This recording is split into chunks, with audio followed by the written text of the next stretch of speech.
د بلخ ولایت د قومونو او قبایلو چارو ریاست په منځګړیتوب او د اړیکو دفتر په همکارۍ د بلخ او فاریاب ولایتونو د دوو کورنیو ترمنځ رامنځته شوې شخړه د یوې میاشتې تاوتریخوالي وروسته پای ته ورسیده. مسؤلین وایي چې یاده شخړه د یوه قتل په پایله کې رامنځته شوې وه.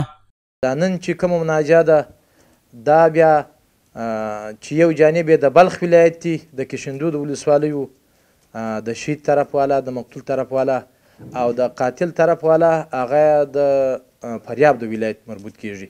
نو دا د نن الحمدلله دا هم ډیره دردناکه موضوع وه چې نن الله پاک دا هم په خوشحالۍ باندې هغه بدله کړه.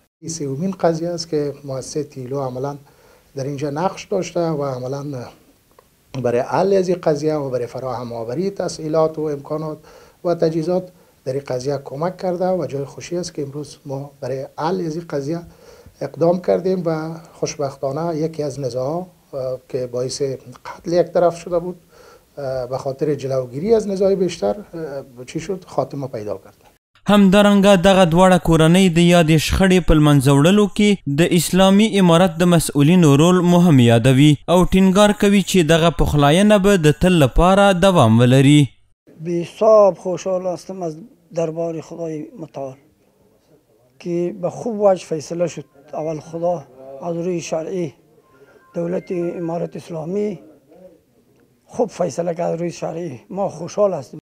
خوشحال هستم از جناب مولوی صاحب و عالم صاحب خوشحال هستم که همه قضیه حل شد.